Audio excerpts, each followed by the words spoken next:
Dona Eulália desceu os degraus da varanda, a seda do vestido roçando no chão empoeirado, fazendo um barulho que lembrava o sibilar de uma cobra. Ela abriu um sorriso que não chegava aos olhos, exibindo dentes amarelados pelo fumo.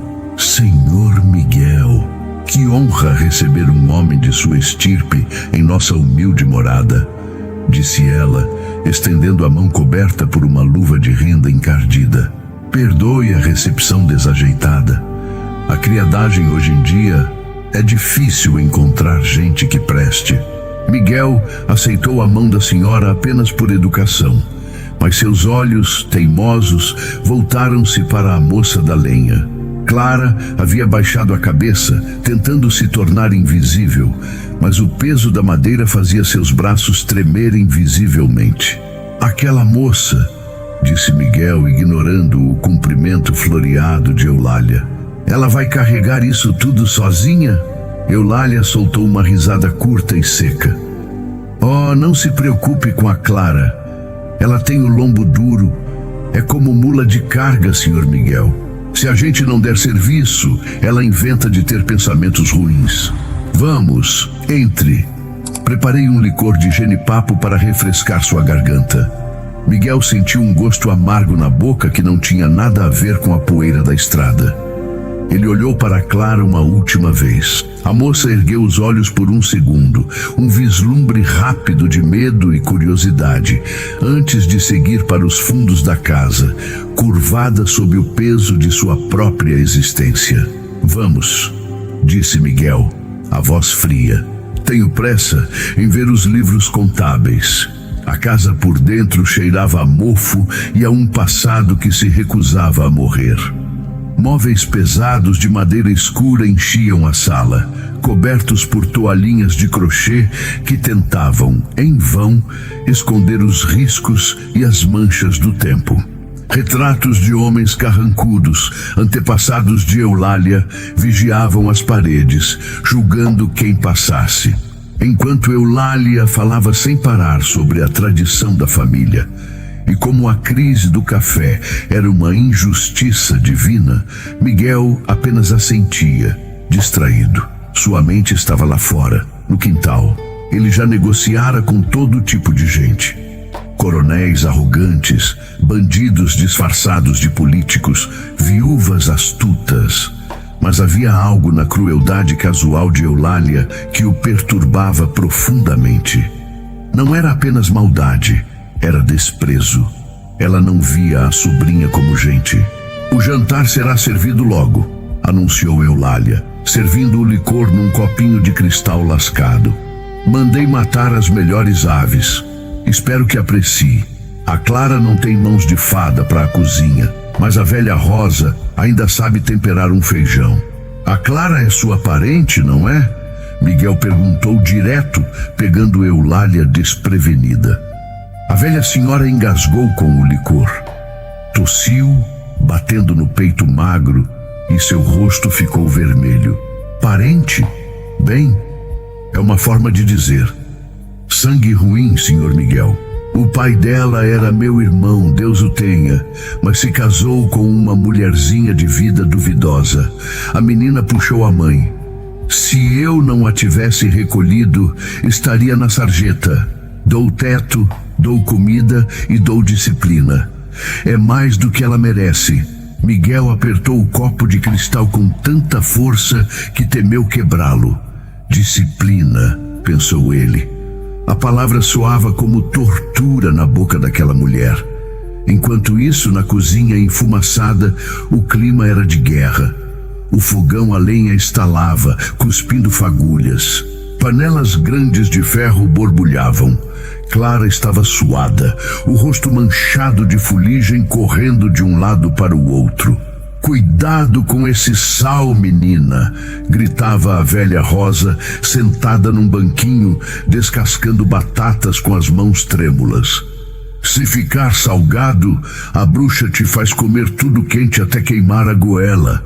Eu sei, Rosa, eu sei. Clara sussurrou, provando o caldo da galinha. Estava bom, saboroso, mas seu estômago estava embrulhado de nervosismo. Ela vira o homem. não era como os outros que vinham ali, velhos amigos de Eulália que a olhavam com malícia ou a ignoravam como se fosse um móvel. Ele a tinha olhado com respeito? Não, talvez fosse pena, mas havia gentileza naquele olhar. E gentileza era algo tão raro na vida de Clara que ela nem sabia como reagir. Ele perguntou de mim. Clara deixou escapar sem querer. Rosa parou de descascar a batata e olhou para a menina com seus olhos leitosos de catarata. Quem? O forasteiro. Tire isso da cabeça, Clara. Homem rico não olha para pé rapada. Ele veio buscar o gado, não salvar princesas. E você, minha filha, tá longe de ser princesa com esses trapos. Clara olhou para o próprio vestido. Era um saco de algodão cru, tingido de um cinza triste, remendado tantas vezes que o tecido original já quase não existia. Ela passou a mão no cabelo, tentando alisar os fios rebeldes. Eu só achei ele diferente. Diferente é o diabo quando aparece de terno, resmungou Rosa. Agora ande, leve a sopeira.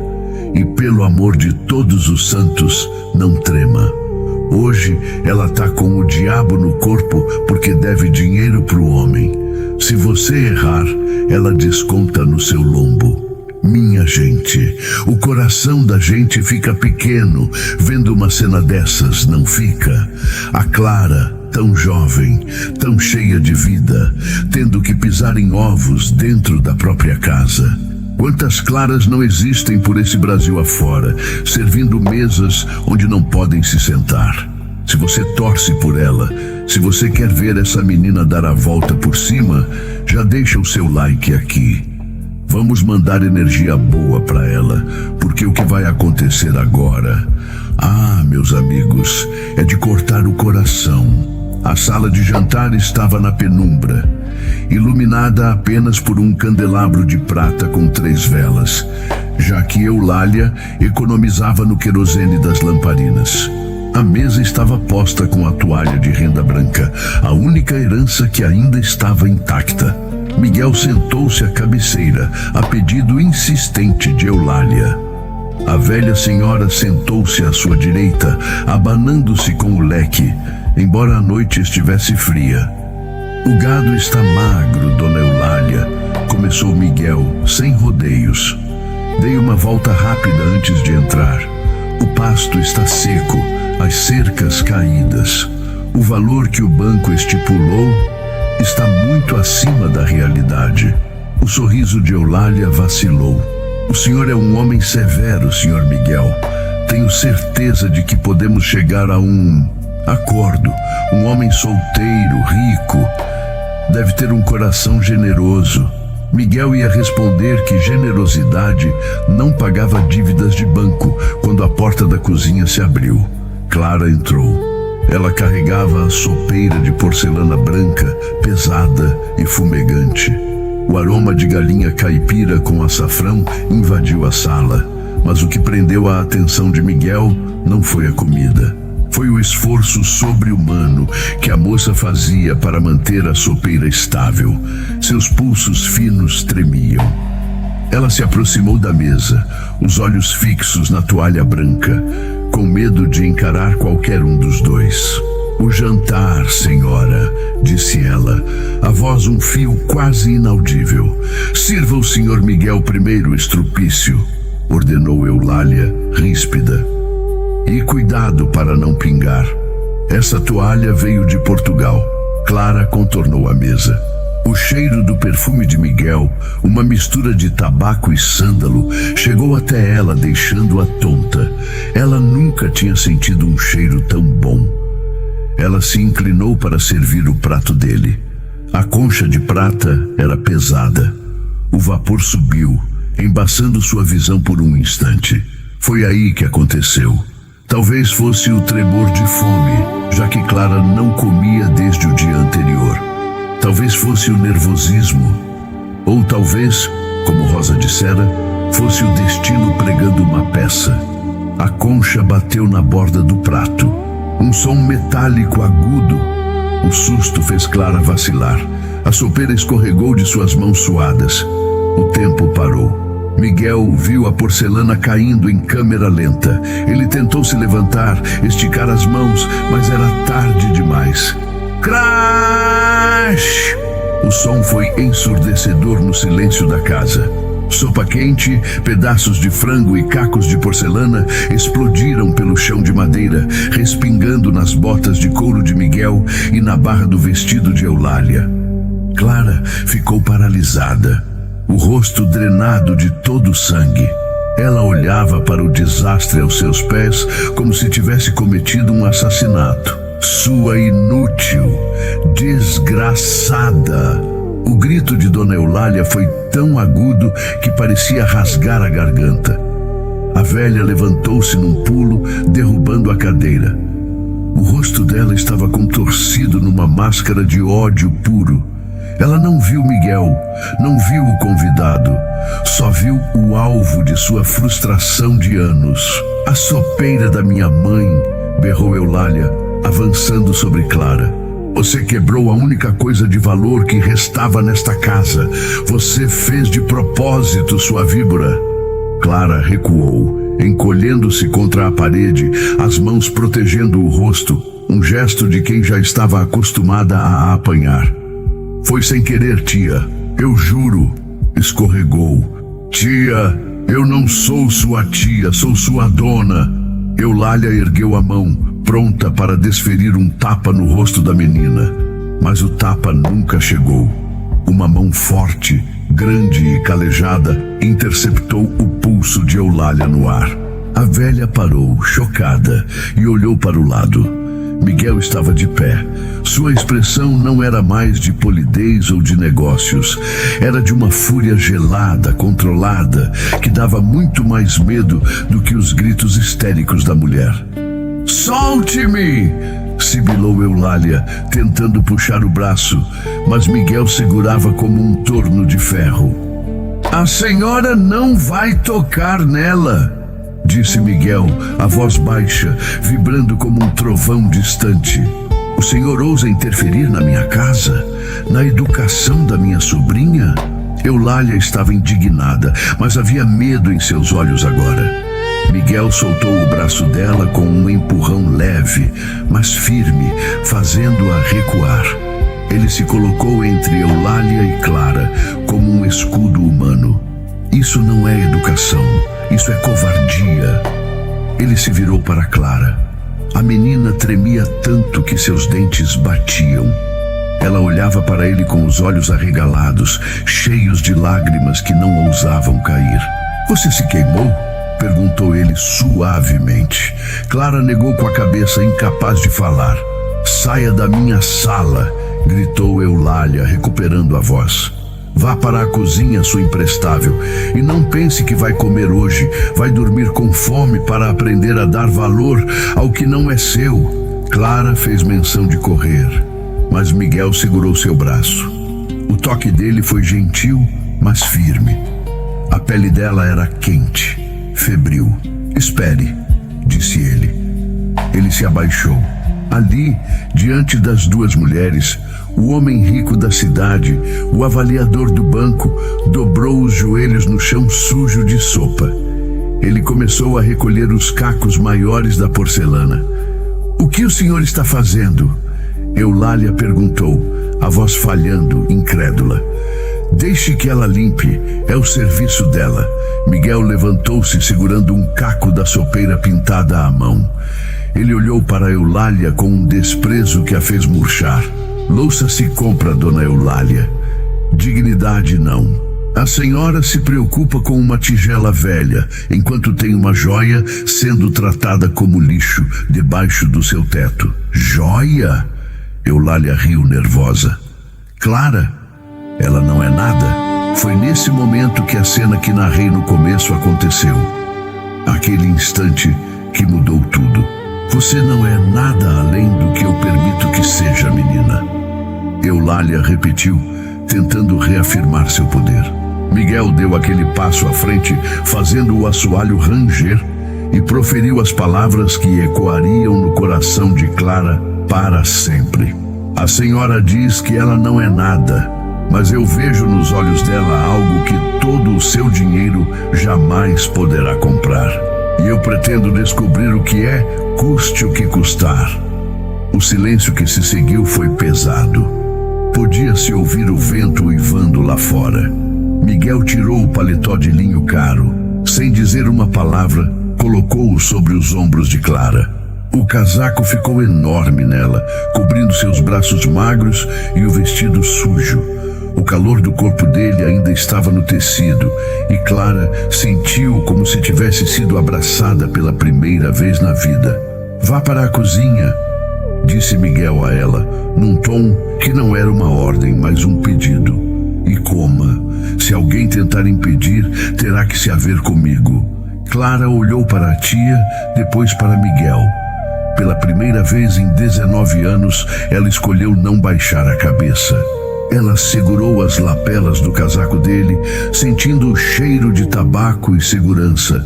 Assentiu levemente e saiu da sala, deixando para trás uma Eulália boquiaberta e um Miguel que acabara de declarar guerra. Naquela noite, ninguém dormiu na fazenda Santa Justina.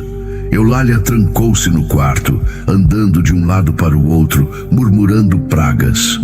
Ela sabia que precisava do dinheiro de Miguel, ou o banco tomaria tudo. Mas o orgulho ferido ardia mais que pimenta nos olhos. Miguel, no quarto de hóspedes, deitou-se na cama que cheirava a naftalina, mas o sono não veio. Ele olhava para o teto, vendo apenas os olhos de Clara. Por que aquela menina o afetava tanto? Ele viera para fechar um negócio, para liquidar uma dívida, e agora estava envolvido numa trama doméstica de abuso e miséria. Não é problema meu, ele tentava dizer a si mesmo. Amanhã avalio o gado, faço a proposta e vou embora. Mas ele sabia que era mentira. Ele não conseguiria ir embora e deixá-la ali. Lá fora, a lua cheia iluminava o terreiro. Clara estava sentada na escada dos fundos da cozinha, enrolada no paletó de Miguel. Ela comia um pedaço de coxa de frango que Rosa salvara da panela antes de servir. A comida tinha gosto de vitória, mas também de medo. O que aconteceria amanhã? A tia a mataria, ela tinha certeza disso. De repente, passos pesados na terra. Clara congelou. Escondeu o frango atrás das costas. Era ele, Miguel. Ele havia saído para fumar um charuto. Estava sem o paletó, apenas com a camisa branca de mangas arregaçadas e o colete. A luz da lua fazia seu rosto parecer esculpido em pedra. Ele a viu ali, encolhida na escada. Miguel parou. Tragou o charuto, soltando a fumaça prateada no ar frio. Ainda está com fome?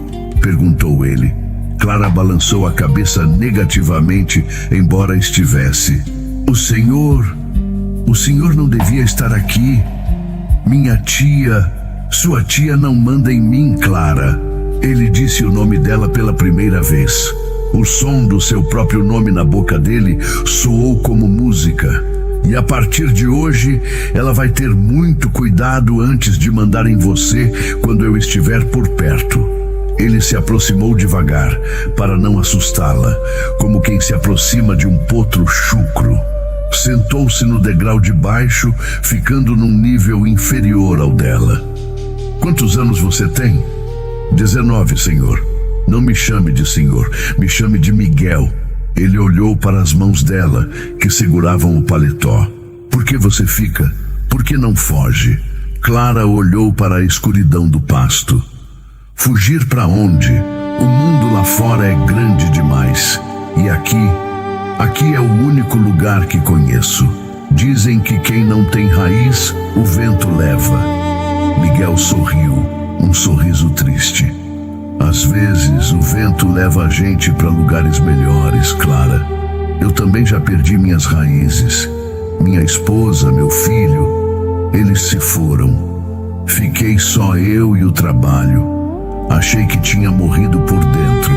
Clara olhou para ele surpresa.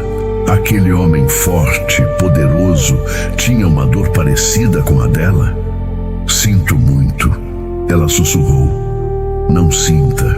Ele apagou o charuto na sola da bota. Hoje, quando vi você segurando aquela sopeira, enfrentando aquela bruxa, eu senti algo acordar aqui dentro. Uma raiva, uma vontade de proteger. Fazia tempo que eu não sentia nada. Ele se virou e olhou nos olhos dela. A proximidade era perigosa, proibida. Eu vou comprar essa fazenda, Clara. O banco vai aceitar minha oferta. E quando eu for o dono disso tudo, as coisas vão mudar. O coração de Clara disparou. Mudança. Era uma palavra que ela sonhava, mas temia. Mudar como? Ninguém mais vai te tratar como bicho, eu prometo. Naquele momento, um barulho vindo do andar de cima da casa quebrou o encanto. Uma janela se abrindo, a voz de Eulália estridente. Quem está aí? Clara? Se estiver de conversinha com macho, eu te esfolo viva. Miguel levantou-se num pulo, a expressão endurecendo novamente. Entre, Clara. Vá dormir, amanhã o dia será longo. Clara devolveu o paletó a ele. As mãos dele se tocaram brevemente. Uma corrente elétrica passou por ambos. Obrigada, disse ela, e correu para dentro da cozinha, trancando a porta com o coração na boca. Miguel ficou ali, segurando o paletó que agora tinha o cheiro dela, cheiro de lenha, de sabão barato e de flores silvestres. Ele olhou para a janela de Eulália e murmurou para si mesmo: pode gritar, velha, o seu reinado acabou. Mas o que Miguel não sabia era que a fazenda Santa Justina guardava segredos mais profundos do que dívidas e maus tratos. Segredos enterrados sob o cafezal antigo, segredos que envolviam a morte dos pais de Clara e que Eulália faria de tudo para manter escondidos. E a chegada dele não era apenas uma transação comercial, era a chave que abriria a caixa de Pandora. No dia seguinte, o sol nasceu vermelho, anunciando calor e sangue. Miguel acordou cedo, decidido. Vestiu suas botas de montaria e foi para o curral.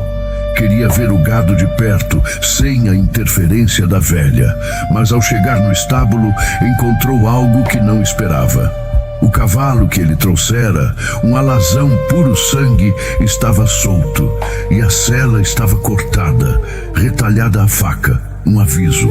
Parece que não sou bem-vindo, disse ele para o vento. O senhor devia ir embora enquanto tem as duas pernas inteiras.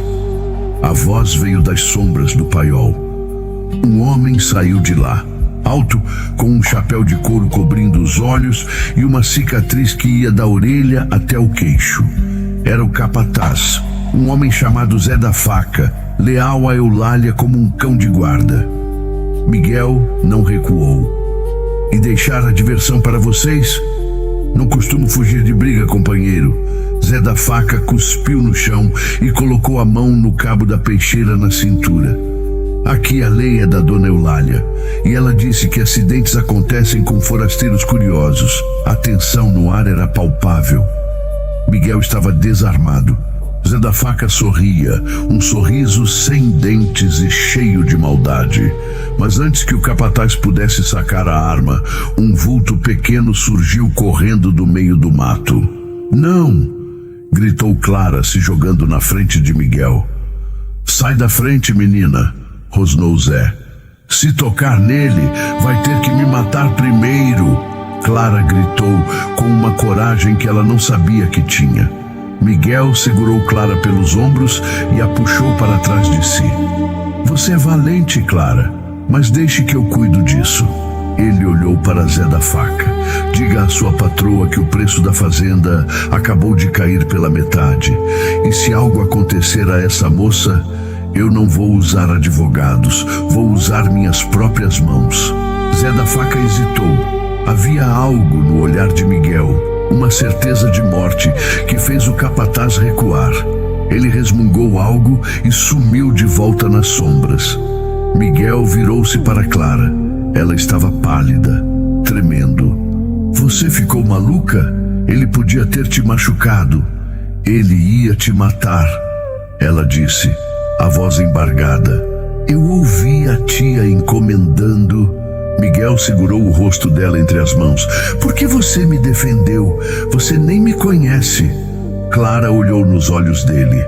Porque o Senhor foi o único que me viu, o único que me deu um casaco quando eu senti frio. Ninguém nunca fez isso por mim. A coragem, às vezes, não nasce da força, mas do desespero de quem não tem mais nada a perder. E foi exatamente isso que vimos na Clara. Ela, tão pequena, tão maltratada, virou uma leoa para defender o único homem que lhe estendeu a mão.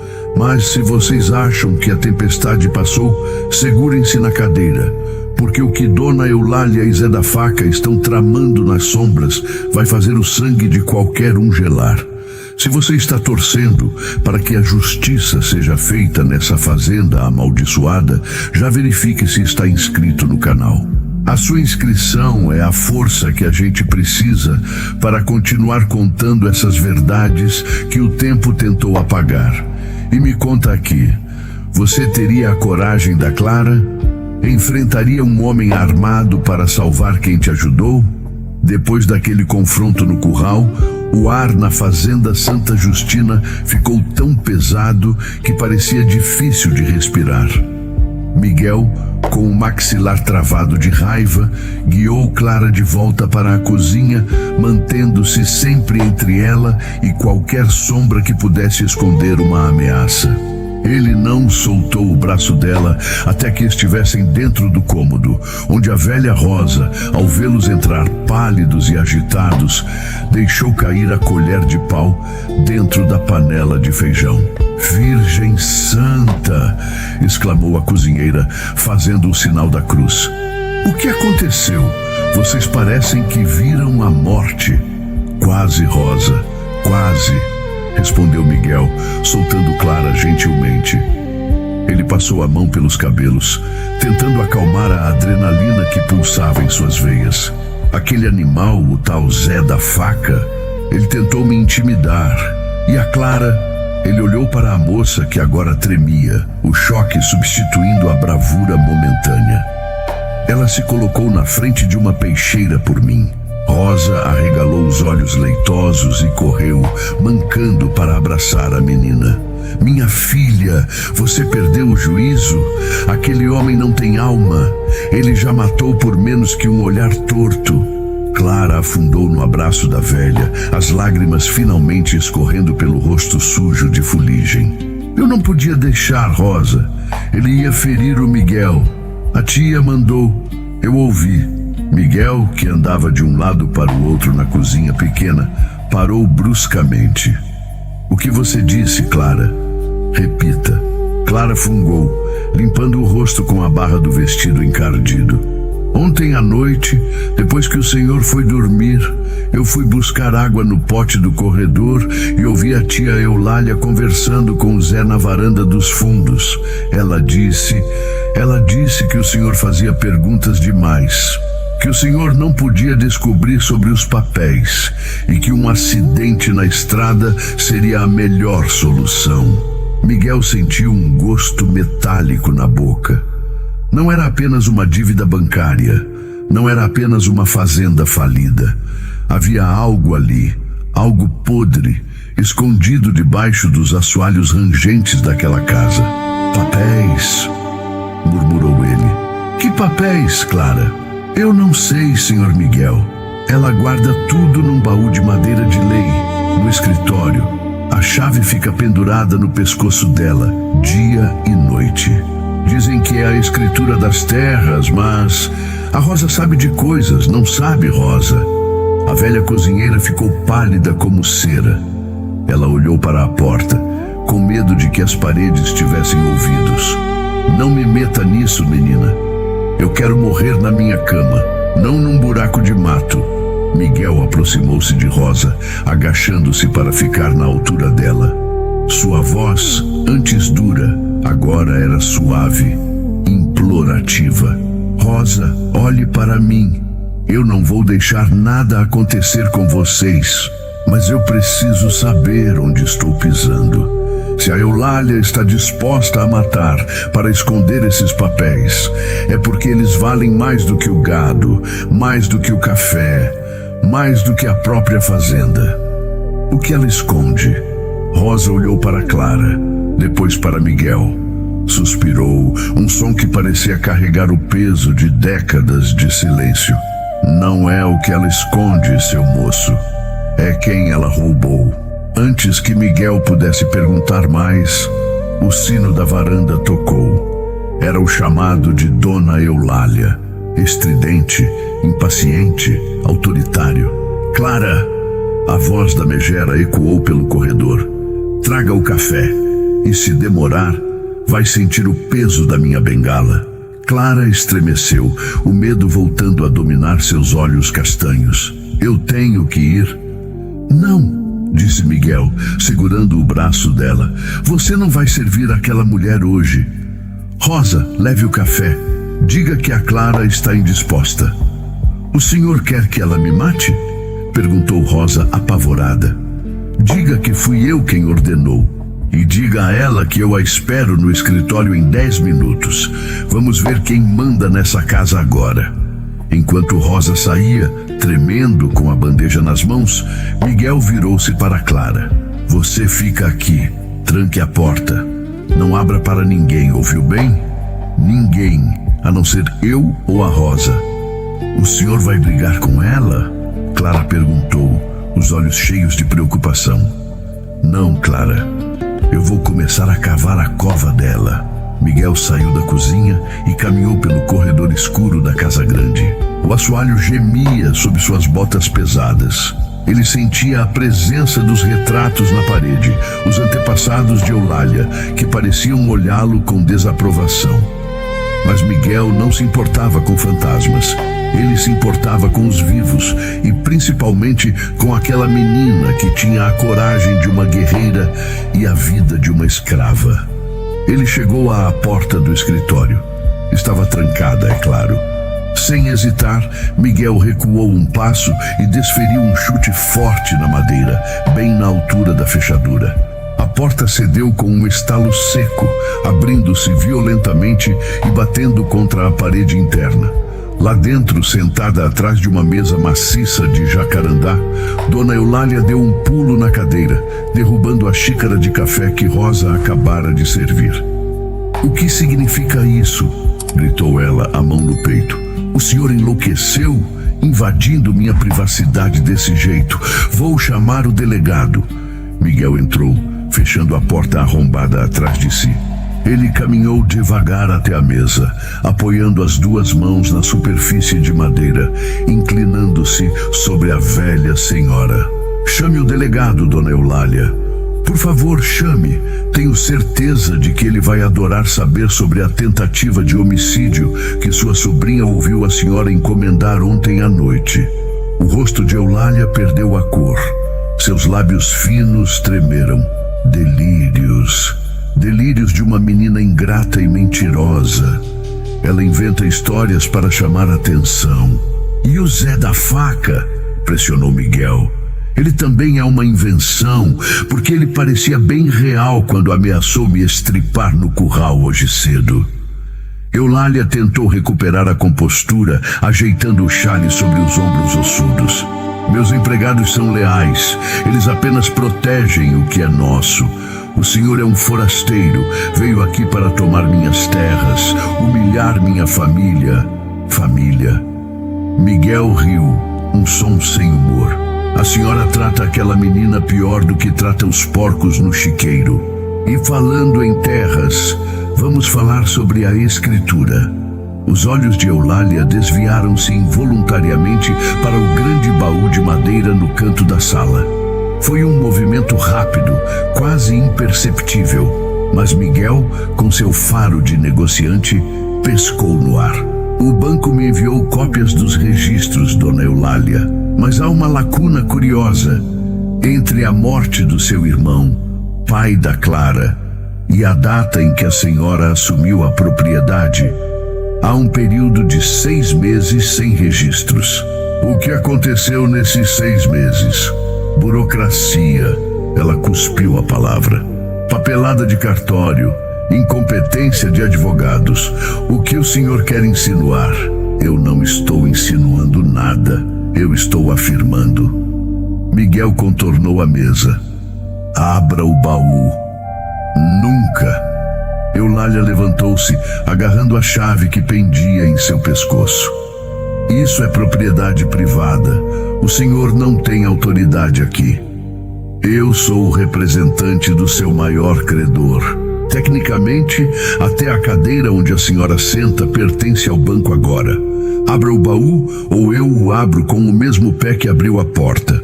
O duelo de olhares durou uma eternidade. O ódio nos olhos de Eulália era palpável, denso como piche. Mas ela sabia que estava encurralada. Com as mãos trêmulas de raiva, ela tirou a corrente do pescoço e inseriu a chave na fechadura enferrujada do baú. Clac! A tampa pesada se ergueu, revelando pilhas de papéis amarelados, livros de contabilidade antigos e uma caixa de veludo azul desbotada pelo tempo. Miguel ignorou os papéis por enquanto. Sua intuição gritava para pegar a caixa.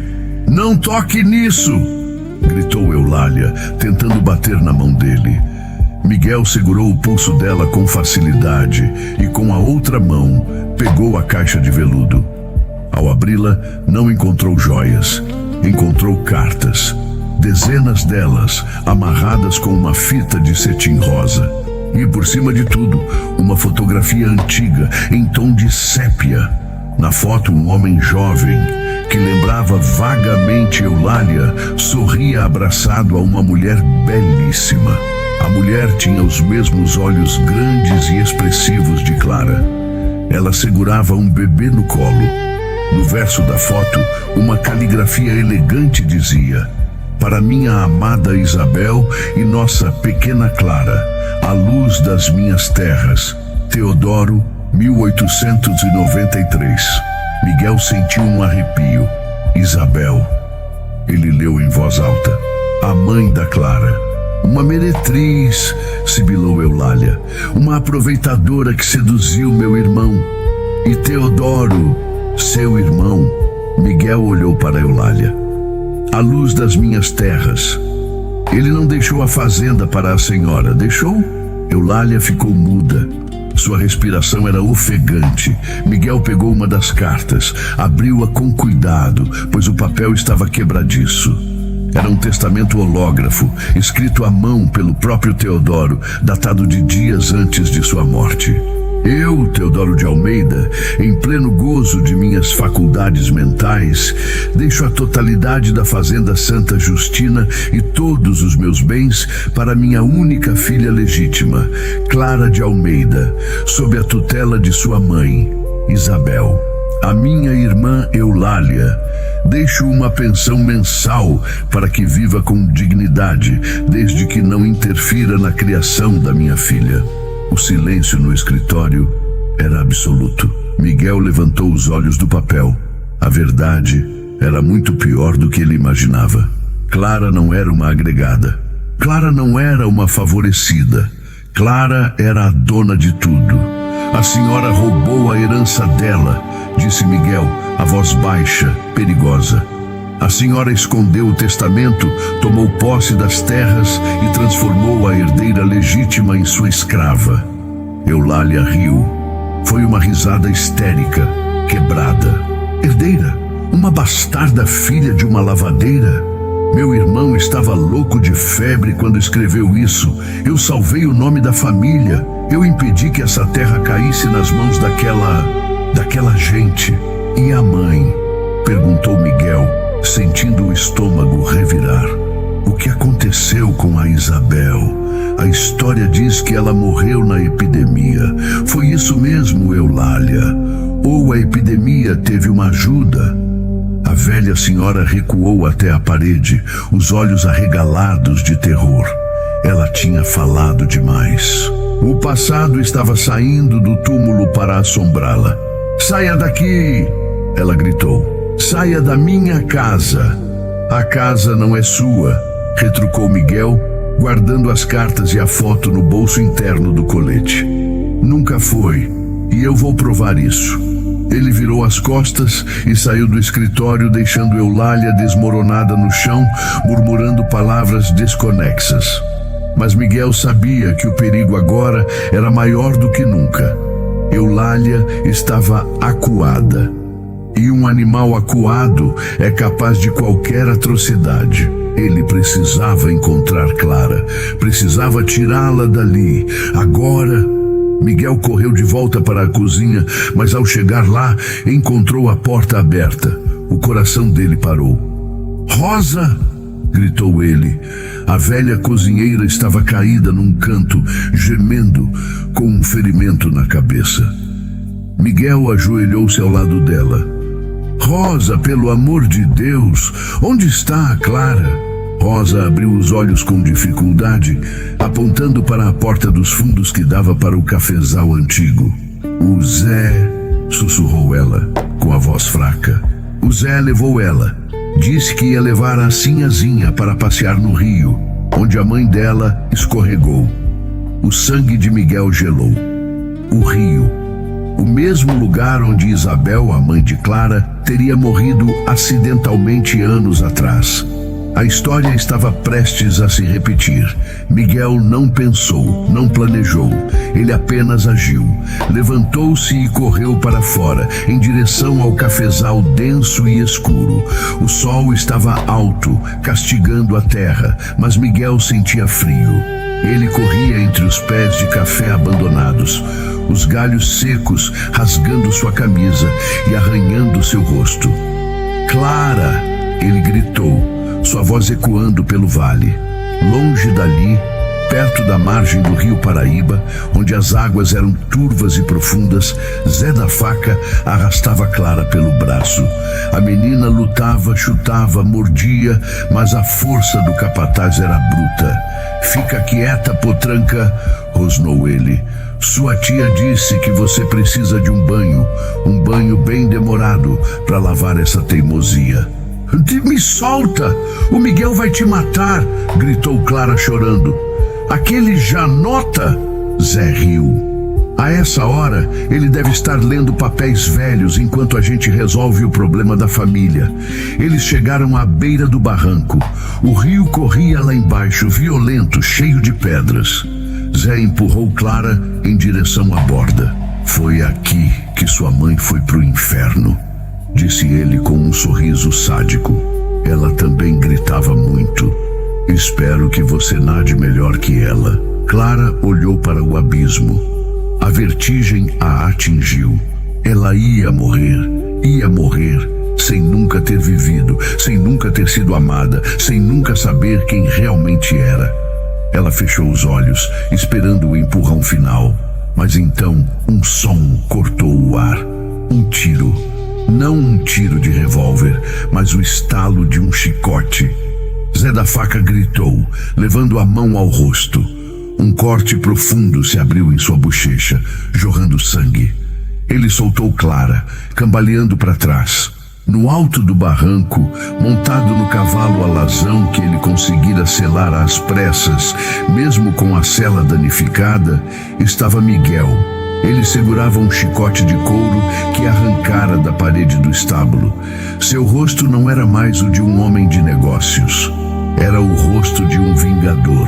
Afaste-se dela, disse Miguel, a voz calma e terrível, ou o próximo golpe arranca o seu olho. Zé da Faca puxou a peixeira da cintura, o rosto coberto de sangue e fúria. Desce desse cavalo, doutorzinho. Vamos ver se você é homem no chão. Miguel desceu do cavalo num salto ágil. Ele não tinha arma de fogo. Tinha apenas o chicote e uma raiva acumulada de anos vendo injustiças. Clara, caída na grama, olhou para ele. Miguel, cuidado, ele tem uma faca. Miguel desenrolou o chicote devagar. Eu sei, Clara, mas eu tenho a verdade. E hoje a verdade vai doer. O confronto final estava armado. De um lado, a força bruta e a maldade de Zé da Faca. Do outro, a determinação e a fúria justa de Miguel. E no meio, o segredo de uma herança roubada e uma vida inteira de mentiras prestes a ser revelada. O som do chicote estalando no ar foi como um trovão seco, silenciando até os pássaros da mata ciliar. Zé da Faca, com o rosto cortado e o sangue escorrendo pela barba rala, olhava para Miguel com um misto de dor e incredulidade. Ele nunca imaginou que o doutorzinho da cidade tivesse punho para aquilo. Você cometeu um erro, forasteiro, rosnou Zé, limpando o sangue com as costas da mão suja. Agora não é mais serviço, agora é pessoal. O capataz avançou. Ele não era técnico, era bruto. Um touro enfurecido, investindo com a peixeira em riste, mirando a barriga de Miguel. Clara gritou, cobrindo os olhos. Miguel não recuou. Ele manteve a calma fria de quem já negociou com a morte outras vezes. Quando Zé estava a 2 passos, Miguel girou o corpo e fez o chicote cantar novamente. Zum! A ponta de couro cru não buscou o rosto dessa vez, buscou o pulso. O chicote enrolou-se no braço armado de Zé com a precisão de uma cobra sucuri. Miguel puxou com toda a força, usando o peso do próprio corpo como alavanca. O braço de Zé foi tracionado violentamente. O osso estalou. A faca voou longe, girando no ar antes de cair nas águas barrentas do rio Paraíba com um ploque surdo. Zé da Faca urrou de dor, caindo de joelhos na terra batida. Acabou, Zé, disse Miguel ofegante, mas sem soltar o chicote que mantinha o capataz preso. Você pode escolher, ou fica aqui amarrado esperando a polícia, ou pula no rio atrás da sua faca e tenta a sorte com a correnteza. O capataz olhou para o rio, depois para Miguel.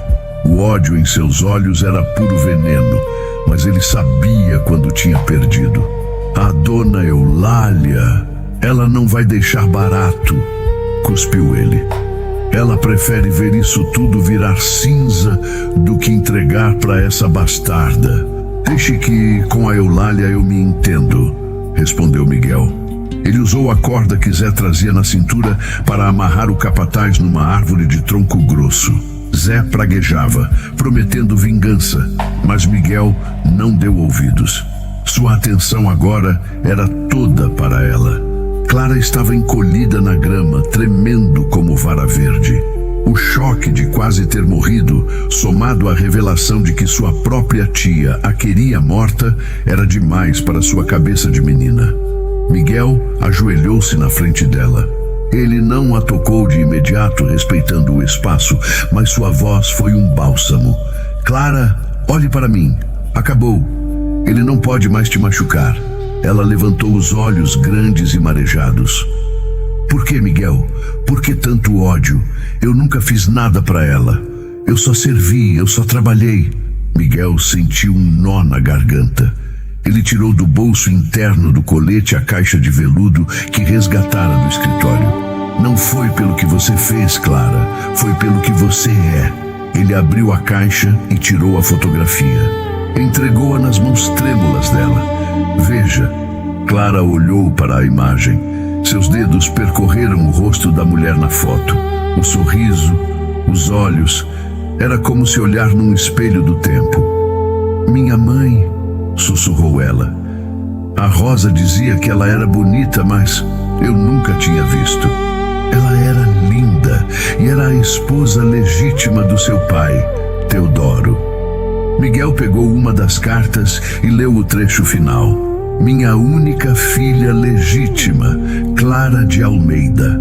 Clara levantou o rosto confusa. Legítima?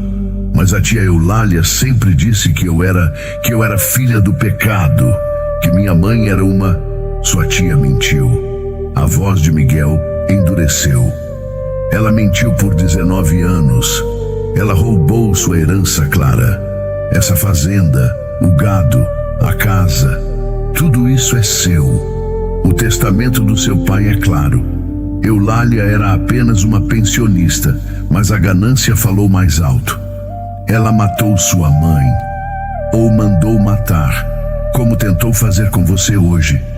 Para ficar com tudo, o mundo de Clara girou. Ela não era a agregada, não era a serva. Ela era a dona daquelas terras. Cada grão de café, cada tábua daquela casa onde ela fora humilhada, pertencia a ela por direito. Uma lágrima solitária escorreu, mas dessa vez não era de tristeza, era de libertação. Minha... Ela repetiu, testando a palavra na boca. Sua. Miguel segurou as mãos dela. E eu vou garantir que cada centavo seja devolvido a você. Mas agora precisamos voltar. Precisamos pegar os documentos originais no baú antes que ela tente sumir com eles. O Zé disse algo sobre virar cinza que não me agradou. Miguel ajudou Clara a subir na garupa do cavalo alazão. Ela segurou na cintura dele, encostando o rosto nas costas largas do homem que em 2 dias virara seu mundo de cabeça para baixo. Enquanto cavalgavam de volta pelo cafezal, Clara sentia o vento no rosto. Pela primeira vez, o vento não trazia o cheiro de mofo da cozinha, mas o cheiro de liberdade. Mas a paz durou pouco. Quando chegaram ao topo da colina que dava vista para a sede da fazenda, Miguel puxou as rédeas bruscamente. O cavalo relinchou, inquieto. Meu Deus, murmurou Miguel. Lá embaixo, uma coluna de fumaça negra subia aos céus, manchando o azul límpido da tarde. Não vinha da chaminé, vinha das janelas do escritório. Línguas de fogo alaranjadas lambiam os beirais do telhado colonial. A casa, gritou Clara. A Rosa está lá dentro. Segure-se firme, gritou Miguel, cravando as esporas no cavalo. Eles desceram a encosta em disparada, o coração batendo no ritmo dos cascos do animal. O cheiro de madeira queimada e verniz antigo ficava cada vez mais forte, sufocante. Ao chegarem no terreiro, a cena era de caos. As galinhas corriam desesperadas. Parte do telhado da varanda já havia desabado. Miguel saltou do cavalo antes mesmo que ele parasse totalmente. Ele ajudou Clara a descer. Fique aqui, é perigoso. A Rosa... Clara ignorou a ordem e correu em direção à cozinha, que ficava no lado oposto ao escritório em chamas. Clara, não. Miguel tentou alcançá-la, mas o calor intenso o fez recuar por um instante. Ele viu a porta da frente aberta. A fumaça saía em rolos densos. Miguel cobriu o nariz com o lenço do bolso e entrou. O calor era insuportável. O corredor parecia a garganta de um dragão. Eulália! Ele gritou. Saia daí! Não houve resposta, apenas o som crepitante da madeira estalando. Ele avançou até o escritório.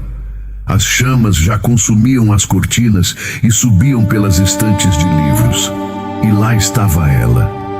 Dona Eulália estava parada no meio do inferno. Ela não tentava fugir. Ela segurava maços de papéis, os registros, as provas, o passado da fazenda, e os atirava, um a um, no fogo que ela mesma ateara no centro da sala. Ela ria, uma risada louca, desconexa, enquanto as chamas iluminavam seu rosto contorcido. Ninguém vai ter, gritava ela. Se não for meu, não será de ninguém. Queime, queime tudo. Você está louca?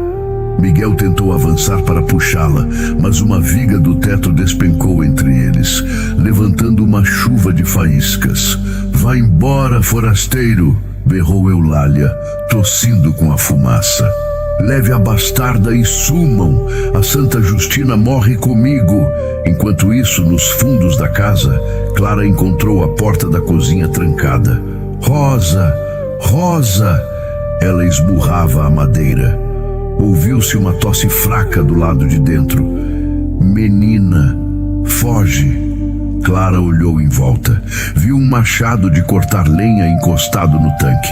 Ela, que sempre fora franzina, sentiu uma força descomunal tomar seus braços. Ela ergueu o machado e golpeou a fechadura. 1, 2, 3 vezes. A madeira cedeu. Clara entrou na cozinha enfumaçada. Rosa estava caída perto do fogão, desmaiada pela inalação da fumaça. Clara não pensou no perigo.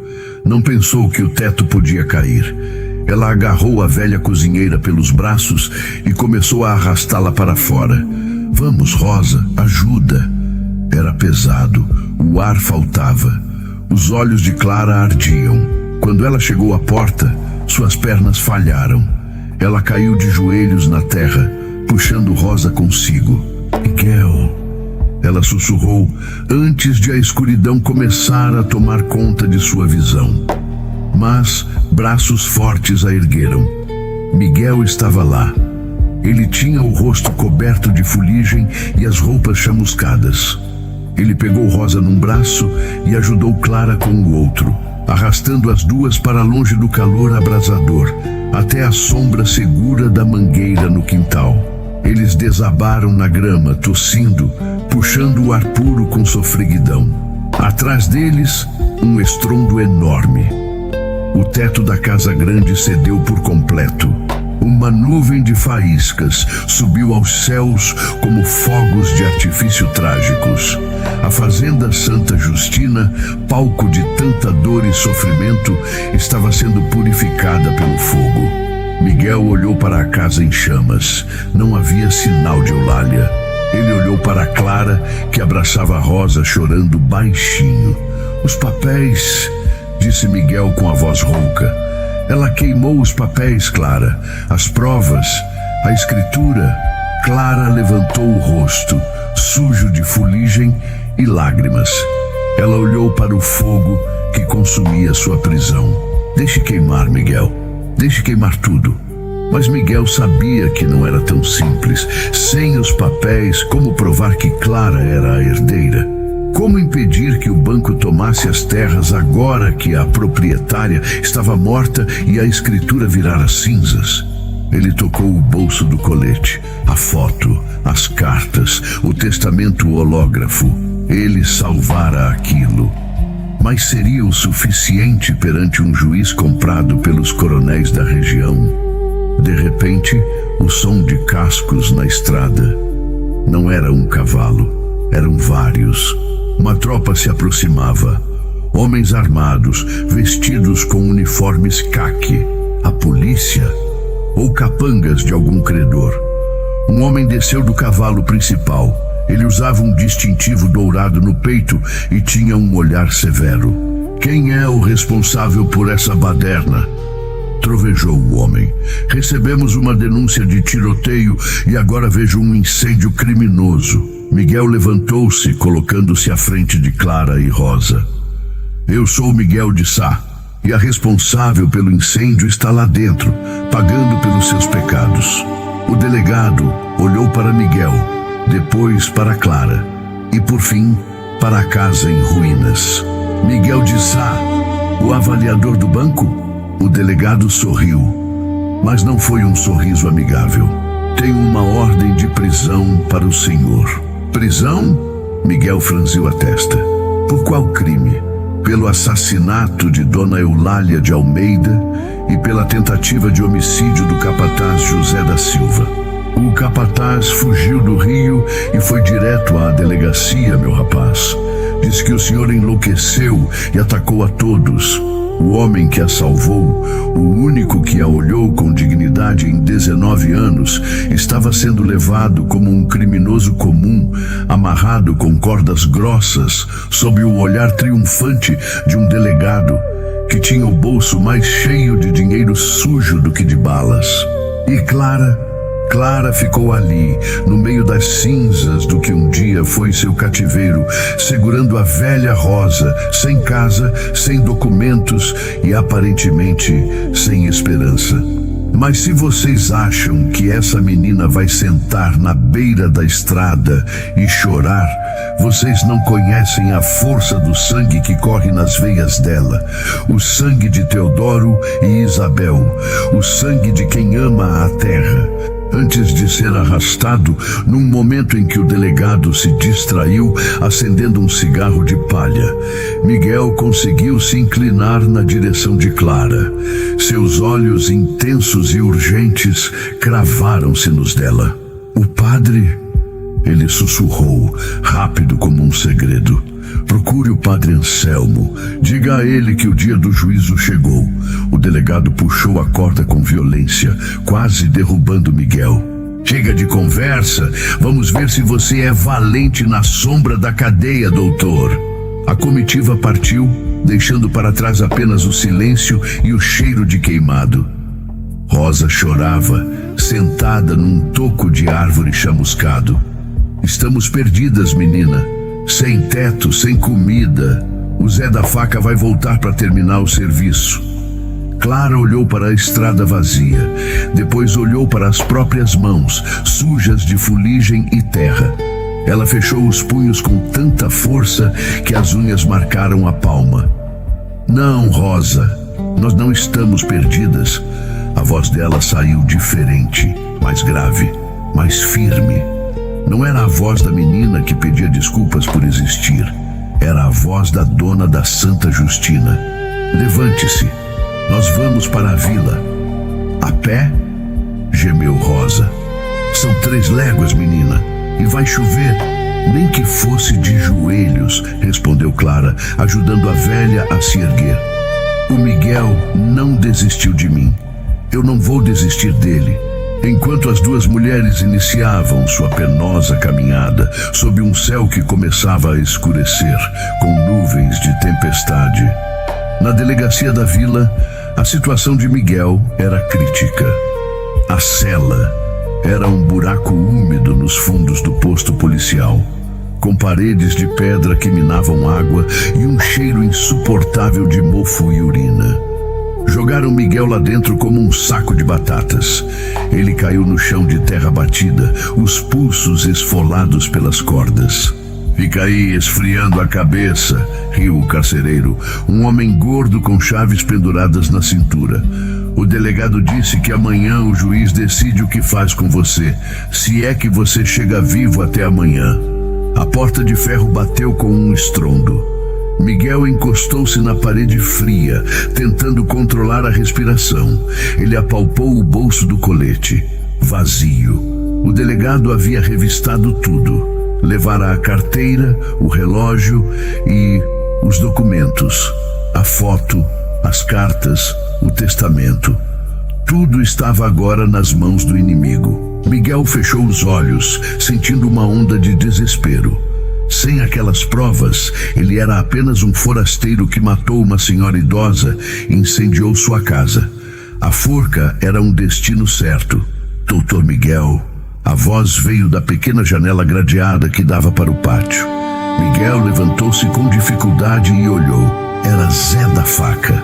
O rosto estava enfaixado, cobrindo o corte do chicote, mas o olho visível brilhava de malícia. Veio ver seu trabalho? Perguntou Miguel seco. Vim ver seu fim, respondeu Zé. O coronel Ferreira mandou avisar que agradece o serviço, com a velha morta e a papelada queimada. Ou nas mãos do delegado, que é a mesma coisa. A fazenda vai a leilão semana que vem. E adivinha quem vai arrematar por preço de banana? O coronel Ferreira. Miguel entendeu tudo. Eulália devia dinheiro a ele. O delegado trabalhava para ele. Era uma teia de aranha perfeita. E a Clara? O que vocês vão fazer com ela? Zé da Faca sorriu, e foi um sorriso que fez o sangue de Miguel ferver. A menina. O coronel gosta de novidades. Dizem que ela puxou a beleza da mãe. Talvez ela tenha serventia na casa grande dele. Miguel avançou contra as grades, agarrando o ferro frio. Se vocês tocarem num fio de cabelo dela, eu derrubo essa cidade pedra por pedra. Você não derruba nem a porta dessa cela, doutor. Zé cuspiu no chão e se afastou rindo. Enquanto isso, na estrada de terra vermelha, a chuva começou a cair.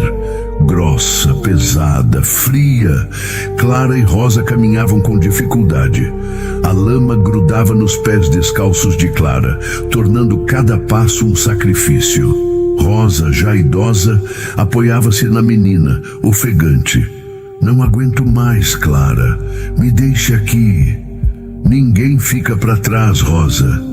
Clara passou o braço da velha pelos ombros. Olhe lá na frente, a torre da igreja. Estamos chegando. A vila estava deserta por causa da chuva. As janelas das casas estavam fechadas. Apenas a igreja matriz mantinha uma luz acesa. Clara subiu os degraus de pedra da entrada, encharcada, tremendo de frio e exaustão. Ela bateu na porta pesada de madeira maciça. Padre Anselmo, por caridade. A porta se abriu com um rangido. O padre Anselmo, um homem de cabelos brancos e batina surrada, segurava um candeeiro. Ele apertou os olhos para ver quem estava na chuva. Quem bate a essa hora? Sou eu, padre. Clara, da fazenda Santa Justina. O padre arregalou os olhos. Ele puxou as duas para dentro rapidamente e fechou a porta, olhando para a rua para garantir que ninguém vira. Clara, minha filha, eu vi a fumaça de longe. O que aconteceu? Dizem que um louco botou fogo em tudo. Não foi ele, padre. Clara caiu de joelhos no chão da sacristia, a água escorrendo de suas roupas formando uma poça. Foi a tia Eulália. Ela queimou tudo para esconder a verdade. E levaram o Miguel, levaram ele preso, dizendo que foi ele. O padre ajudou Clara a se levantar e a sentou num banco de madeira. Rosa acomodou-se ao lado, tremendo. Acalme-se, menina. Beba um pouco de água. O padre serviu um copo de barro. O que o Miguel tem a ver com isso? Ele descobriu, padre. Clara olhou nos olhos do velho sacerdote. Ele descobriu que eu sou filha legítima, que a fazenda é minha. Ele achou as cartas do meu pai, mas o delegado roubou tudo.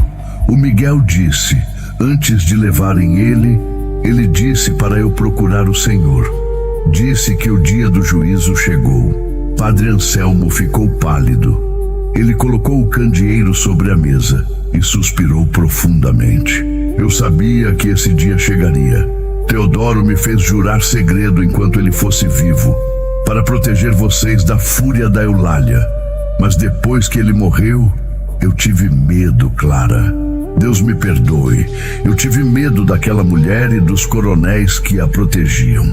O padre caminhou até o altar. Ele moveu uma pedra solta na base de uma coluna de mármore. De lá, de um esconderijo que só Deus conhecia, ele tirou um livro grosso, encadernado em couro preto.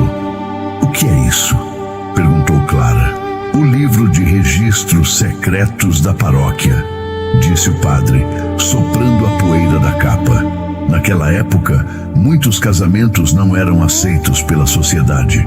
Coronéis que casavam com ex-escravas, ricos com pobres.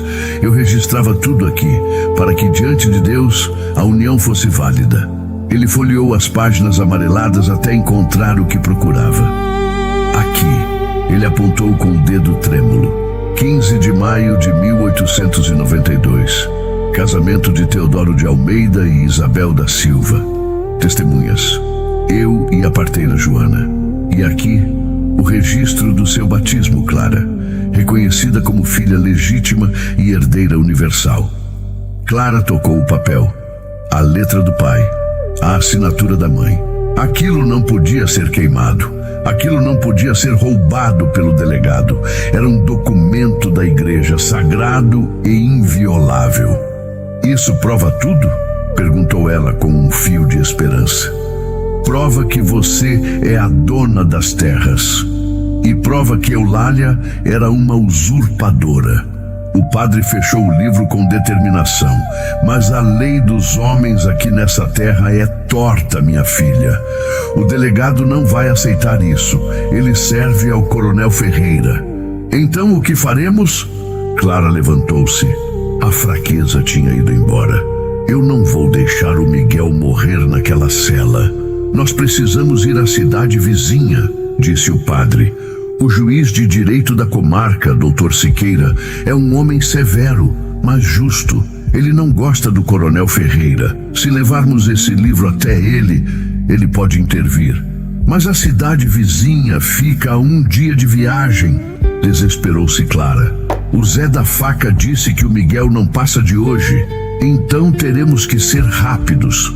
O padre foi até um armário e tirou uma capa de chuva preta.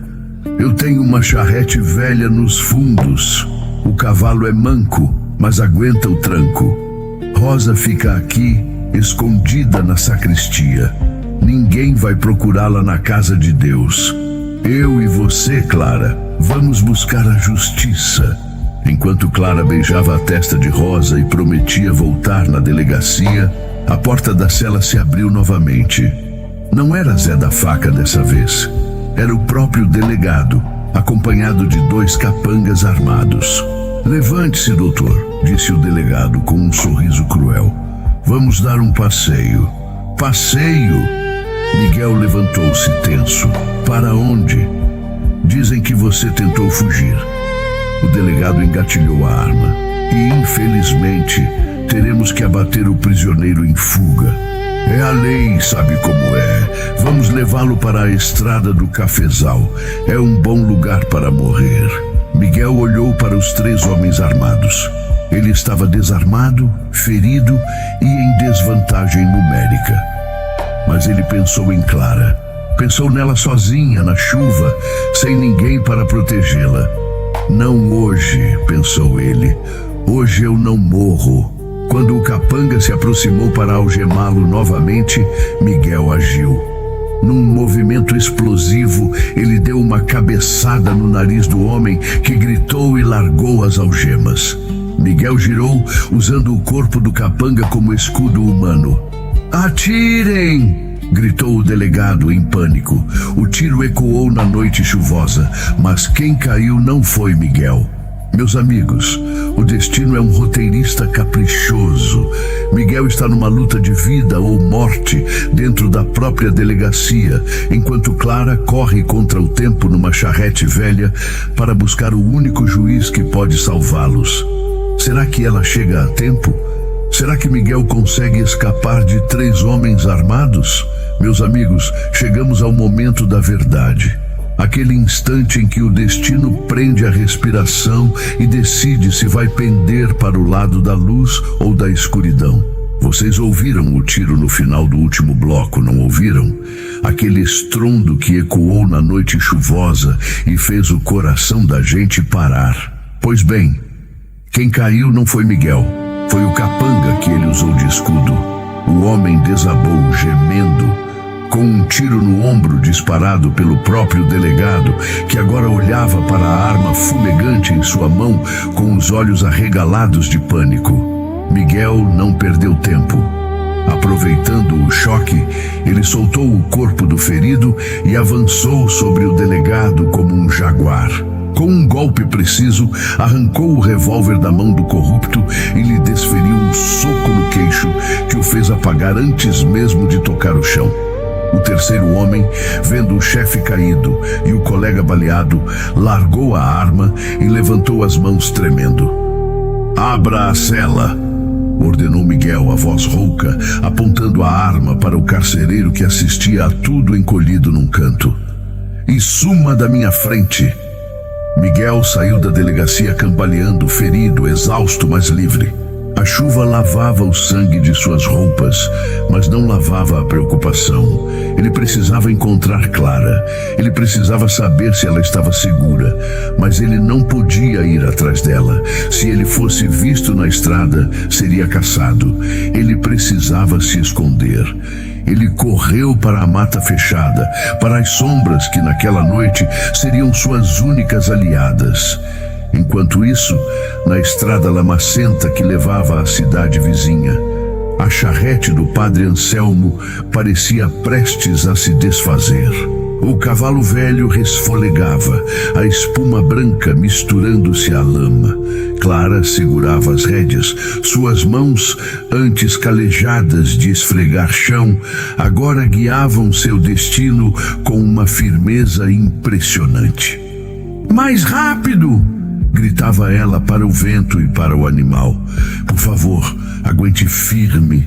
Estamos chegando, minha filha, gritou o padre Anselmo, segurando o livro de registros contra o peito como se fosse o próprio coração de Deus. Vejo as luzes da cidade.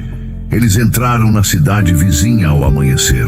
As ruas de paralelepípedo brilhavam com a chuva que passara. Clara parou a charrete na frente da casa grande com a placa de bronze. Doutor Siqueira, juiz de direito. Ela não esperou. Desceu da charrete e esmurrou a porta. Doutor Siqueira, é uma questão de vida ou morte. O juiz, um homem severo de bigodes grisalhos, atendeu a porta de roupão irritado. Mas sua irritação transformou-se em choque quando viu o estado daquela moça e reconheceu o velho padre ao seu lado. Padre Anselmo. O que significa isso?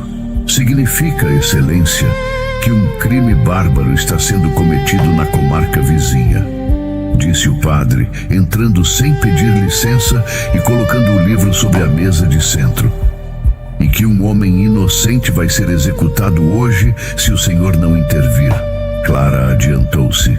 Eles mataram minha mãe, roubaram minha herança e agora querem matar o homem que descobriu a verdade. O delegado e o coronel Ferreira, eles são os donos da lei lá, mas me disseram que aqui a lei é o senhor. O juiz abriu o livro onde o padre indicou. Leu o registro de casamento, leu o batismo. Sua expressão endureceu. Ele conhecia a fama do coronel Ferreira, sabia que ele comprava terras e almas. Isso é um documento oficial da igreja, disse o juiz, fechando o livro com um baque seco. Ignorá-lo é crime. E prender um cidadão sem provas é tirania. O juiz tocou um sino, um criado apareceu. Mande selar meu cavalo e acorde o capitão da força pública. Diga que quero 20 homens armados prontos em 10 minutos. Vamos fazer uma visita ao nosso vizinho delegado. Ah, minha gente, a justiça tarda, mas quando chega a galope, é bonito de se ver. A comitiva partiu com o sol nascendo. Clara ia na frente, ao lado do juiz, guiando os soldados. Ela não sentia cansaço. Sentia apenas a urgência de salvar Miguel. De volta à vila, o caos estava instalado. O delegado, recuperado do soco e furioso, havia reunido todos os capangas do coronel Ferreira. Eles cercaram a mata onde Miguel se escondia. Ele está ferido, não pode ter ido longe, gritava o delegado. Tragam os cachorros, eu quero a cabeça dele num espeto. Miguel estava encurralado numa clareira, perto das ruínas de um antigo moinho. Ele tinha apenas 2 balas no revólver roubado. Ele ouvia os latidos se aproximando. Acabou, pensou ele. Pelo menos a Clara está longe. Ele se preparou para o fim. Se fosse morrer, levaria pelo menos mais um com ele. Os capangas surgiram entre as árvores. Zé da Faca, que sobrevivera ao rio e agora tinha o braço na tipóia e o rosto costurado, ria na frente deles. Achamos o rato, gritou Zé. Acabem com ele. As armas foram apontadas. Miguel fechou os olhos e rezou. Tá, tá, tá, tá. O som de cascos. Muitos cascos. E uma voz de trovão. Alto lá, em nome da lei. Miguel abriu os olhos. Surgindo da estrada como anjos vingadores em uniformes azuis, a força pública cercou a clareira. O juiz Siqueira estava na frente, com o revólver em punho. E ao lado dele, Clara. Ela estava lá. Ela tinha voltado por ele. Abaixem as armas. ordenou o capitão da Força Pública. Vocês estão cercados. O delegado tentou argumentar. Doutor Siqueira, esse homem é um assassino perigoso. Cale a boca, trovejou o juiz. Eu tenho aqui a prova de quem são os verdadeiros criminosos. O senhor está preso por abuso de autoridade, corrupção e tentativa de homicídio. E o coronel Ferreira será o próximo. Os capangas, vendo que a maré tinha virado, largaram as armas e correram para o mato. Zé da Faca tentou fugir, mas foi derrubado por um soldado. O delegado foi algemado, humilhado na frente de toda a vila que começava a se aglomerar para ver o espetáculo. Miguel, ainda atordoado, soltou a arma e caiu de joelhos. Clara desceu do cavalo num pulo e correu até ele. Ela se jogou nos braços dele, chorando e rindo ao mesmo tempo. Você conseguiu, sussurrou Miguel, abraçando-a com força, sentindo que aquele abraço curava todas as suas feridas. Você me salvou. Nós nos salvamos, respondeu Clara, segurando o rosto dele. A fazenda é nossa, Miguel. O juiz disse que tudo vai ser devolvido.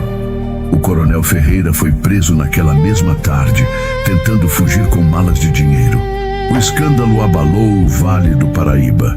A história da menina órfã que derrubou os poderosos correu de boca em boca, virando lenda. Meses se passaram. A fazenda Santa Justina não era mais aquele lugar triste e decadente. Com o dinheiro da indenização e a venda do gado recuperado, Clara e Miguel reconstruíram a casa. Não como era antes, escura e opressora, mas com janelas grandes, varandas arejadas e paredes pintadas de amarelo sol. Rosa, agora aposentada e tratada como avó, passava os dias na varanda, contando histórias para as crianças da vizinhança. E Clara não era mais a serva. Ela era a Dona Clara, respeitada, admirada, forte. Ela aprendeu a administrar as terras com a ajuda de Miguel, que cumpriu sua promessa e nunca mais saiu do lado dela.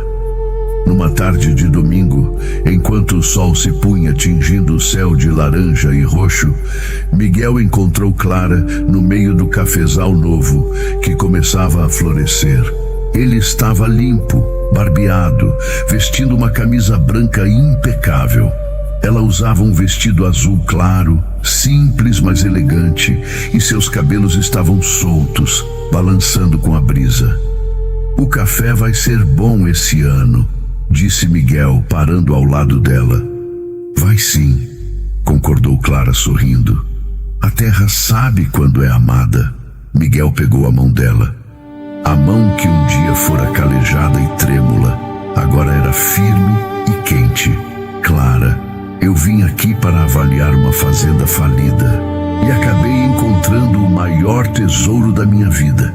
Clara olhou nos olhos dele, aqueles olhos que a viram quando ela era invisível. Você me deu meu nome de volta, Miguel. Me deu minha vida. E você me deu um motivo para viver. Ele tirou do bolso uma caixinha. Não era de veludo velho, era nova. Dentro, um anel simples de ouro. Clara de Almeida. Você aceita dividir essa terra, essa vida e esse coração comigo? Clara não precisou responder com palavras. O beijo que ela lhe deu, ali sob o céu testemunha do Vale do Paraíba, selou o destino dos dois para sempre.